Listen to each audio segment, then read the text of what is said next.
Bismillahirrahmanirrahim. Assalamualaikum warahmatullahi wabarakatuh.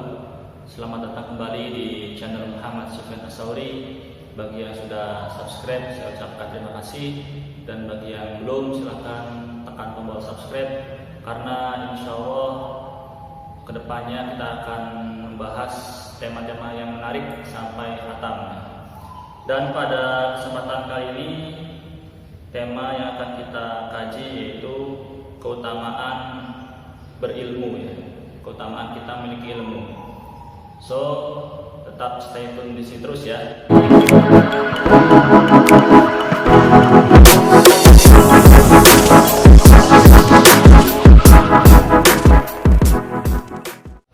Baik, kita langsung saja baca nazom kitab Al-Ala yang ketiga. Bismillahirrahmanirrahim. Bab keutamaan ilmu.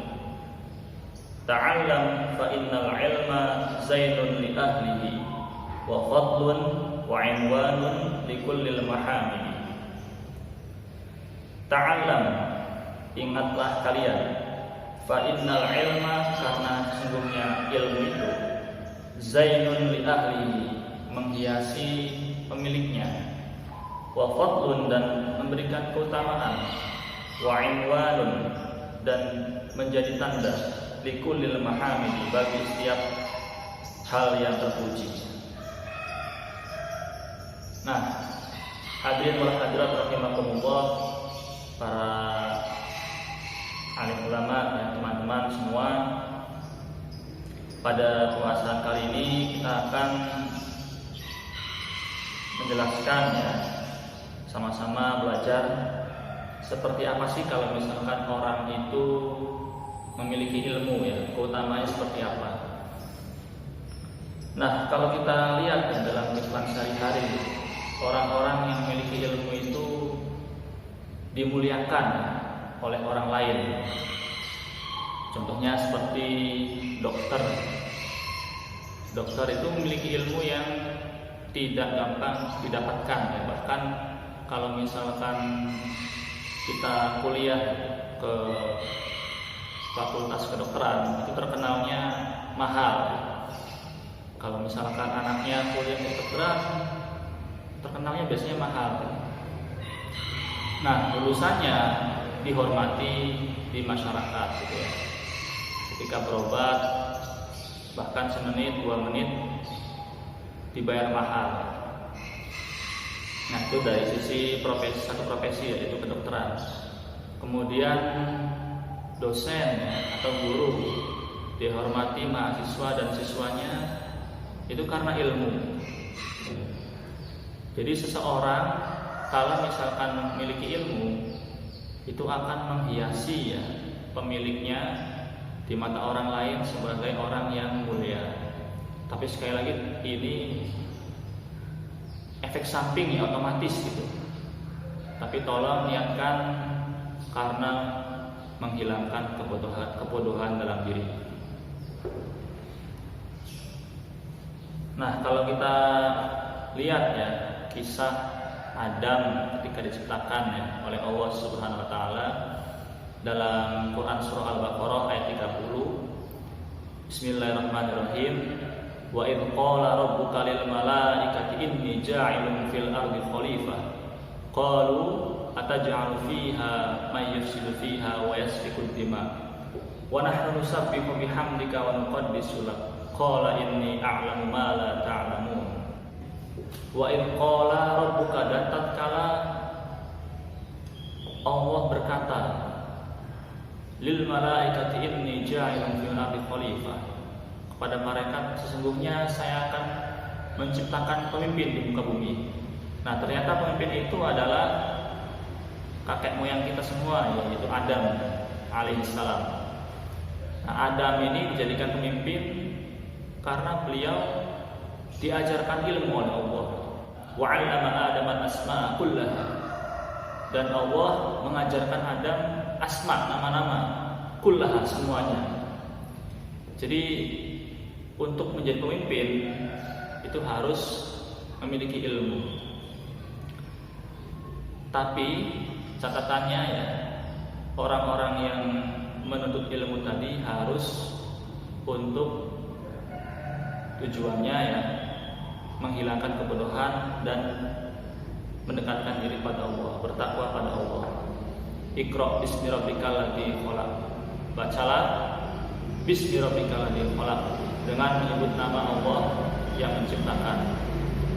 Jadi ketika kita membaca semuanya ya, baik dalam hal ilmu agama maupun ilmu umum itu harus bismi rabbikal ladzi khalaq, dengan nama Allah, dilandasi ketakwaan pada Allah.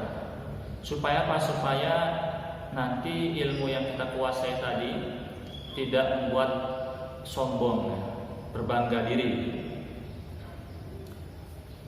Nah, kenapa iblis ya ketika Adam telah diciptakan tidak mau sujud gitu? Itu karena kesombongan diri. Dia merasa lebih mulia daripada Adam karena ciptakan dari api, sedangkan Adam dari tanah. Nah, kesombongan tadi ya, iblis itu makhluk yang paling taat ya kepada Allah pada saat itu. Dan waktu itu belum dinamai iblis ya, waktu masih taat, tapi Azazil, artinya orang yang paling kuat gitu dalam beribadah. Nah, Azazil ini sebelum Adam menciptakannya itu makhluk yang paling taat, ahli ibadah, paling top-topnya ahli ibadah. Tapi ahli ibadah akan kalah ya, ketika dia tanpa ilmu, apalagi tanpa akhlak. Waktu itu kan iblis tidak mau sujud, tidak mau mengikuti perintah Allah untuk bersujud kepada Adam, sehingga Allah balikan nama yang mulia tadi, Azazil ya, menjadi iblis yang tadinya ahli ibadah karena tidak taat pada perintah Allah ya, tidak sopan, sombong gitu. Seketika itu juga dibalikan oleh Allah ya, menjadi makhluk yang hina.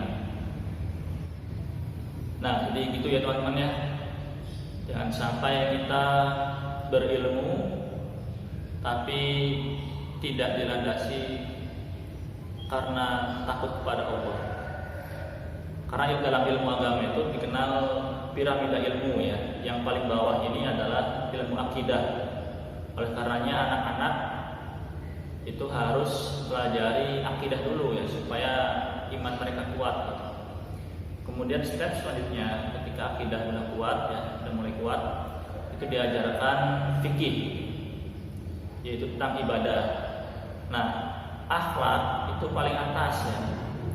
Kalau misalkan akhlaknya ini dilihat bagus, itu biasanya ibadah dan akidahnya sudah bagus. Tapi kalau misalkan akhlaknya ini ada yang cacat ya, itu biasanya fikihnya itu masih sembarangan, ibadahnya masih sembarangan. Kalau fikihnya masih sembarangan, biasanya ada yang salah di akidahnya. Contoh, kalau misalkan anak ya, berperilaku tidak jujur, itu kita harus cek sholatnya benar enggak. Kalau misalkan nggak benar, oh berarti akidahnya juga salah nih, yaitu tidak mengimani bahwa Allah itu mengawasi sholat dia, tidak mengimani bahwa malaikat mencatat sholat dia itu seperti apa. Nah, kemudian wa fadlun wa inwanun likulil mahamidi, keutamaan orang berilmu juga dia akan mendapatkan hal yang terpuji ya. Seperti Nabi Sulaiman ketika ditawari oleh Allah ya, mau pilih harta, tahta atau ilmu. Nabi Sulaiman memilih ilmu karena dia tahu dengan memilih ilmu maka akan mendapatkan semuanya. Jadi mendingan cari ilmu dulu atau uang dulu ya. Nah, ini bisa dibedakan menjadi 4 kategori. Dilihat dari status teman-teman dan kondisi keuangan sekarang seperti apa. Kalau misalkan status teman-teman semua ya dan ekonominya mapan, kuat ya, statusnya pelajar, ekonominya kuat, maka fokus ilmu dulu, cari ilmu dulu. Sekarang misal lagi sekolah dasar ya, atau SMP, SMA, kuliah, maka kalau orang tuanya berada ya fokus untuk ilmu dulu. Ustadz, gimana kalau misalkan pengen bisnis ya silakan. Jadi itu kategori yang pertama ya. Kemudian kategori yang kedua, kalau misalkan status saya ini pelajar ya, tapi ekonominya lemah, ya kalian harus 50-50 gitu ya. Fokus cari uang dan fokus cari ilmu. Nah, gimana caranya? Ya, misal ketika berangkat sekolah ya, bawa barang dagangan. Itu dulu ketika saya kuliah sering melihat beberapa mahasiswa yang mungkin ada yang memang dia nggak punya uang, ada juga yang punya uang tapi pengen latihan entrepreneur. Nah, itu tidak apa-apa ya. Meskipun kalau misalkan posisi dia itu memang karena tidak ada beban pikirannya itu lebih berat daripada yang sekedar latihan jualan ya. Kemudian yang ketiga ya, dia double status ya, pelajar juga sudah berstatus suami atau istri. Ini biasanya terjadi di dunia perkuliahan ya. Kuliah belum selesai, ada yang sudah bersuami atau beristri gitu ya. Nah, ini terpaksa teman-teman harus bagi fokus juga gitu. Yang statusnya sebagai suami sekaligus pelajar, maka harus dibagi dua, meskipun gak gampang ya bagi fokus itu.